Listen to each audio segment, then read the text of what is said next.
ভারত পাকিস্তান দ্বন্দ্ব নিয়ে কথা বলে সামাজিক যোগাযোগ মাধ্যমে ভারতীয় সমর্থকদের তোপের মুখে সাবেক ওয়েস্ট ইন্ডিজ অধিনায়ক জেসন হোল্ডার ক্রিকবাজের পডকাস্ট গেম অন উইথ গ্রেসে জানিয়েছেন এশিয়া কাপে ভারত ট্রফি না নিয়ে যা করেছে তা মাত্রাতিরিক্ত। এই মন্তব্যের জেরে তার এবারের আইপিএল এ অংশগ্রহণ নিয়ে প্রশ্ন তুলেছেন ভারতীয় সমর্থকদের অনেকে। ক্রিকেট মাঠে খেলা ছাপিয়ে ভারত পাকিস্তান রাজনৈতিক বৈরিতা সবার জানা। দ্বিপাক্ষিক সিরিজ বয়কটের এক যুগ পর এশিয়া কাপে হ্যান্ডশেক বিতর্ক যোগ করেছে ভিন্ন মাত্রা। চ্যাম্পিয়ন হয়েও ট্রফি নিতে অস্বীকৃতি জানানোর ঘটনা মাত্রাতিরিক্ত বলে দাবি করেছেন সাবেক ক্যারিবীয় অধিনায়ক জেসন হোল্ডার। নতুন এবং ফিরে আসা গ্রাহকদের জন্য নগদে চলছে ক্যাশব্যাক সহ প্রতিদিন হাজারো উপহার জেতার সুযোগ। হবে আশা আর ফেরা, সারপ্রাইজ সেরা। আমি ভারত পাকিস্তান উত্তাপ পছন্দ করি না, এটা ক্রিকেটের অনেক বাইরে চলে গেছে, যা সত্যি দুঃখজনক।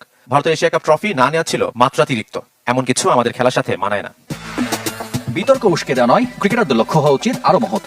ক্রিকেটাররা বিশ্বদূত, আমরা যদি বিশ্ব শান্তির কথা বলি তাহলে আমাদের আইডলদের কাছ থেকে এমন আচরণ দেখতে চাই না। অখেলোয়াড় সুলভ আচরণ নিয়ে যেমন কথা বলেছেন, তেমনি হোল্ডারের বক্তব্যে উঠে এসেছে সাম্যের বার্তা। ভারত পাকিস্তান দুই দেশই শক্তিধর, তারা যদি মাঠে হাত মেলাতে পারে তাহলে ক্রিকেটের বাইরে অনেক বড় বার্তা যাবে। আইপিএল এর এবারের মিনি নিলামে 7 কোটি রুপিতে হোল্ডারকে দলে ভিড়িয়েছে সাবেক চ্যাম্পিয়ন গুজরাট টাইটান্স। তবে ভারত পাকিস্তান ইস্যুতে তার মন্তব্যে এর মাঝেই সামাজিক যোগাযোগ মাধ্যমে আলোচনা শুরু করে দিয়েছে ভারতীয়রা। ঠিক একইভাবে মুস্তাফিজের বিপক্ষেও অনলাইন জনমতে সফল হয়েছিল কট্টর হিন্দুত্ববাদীরা।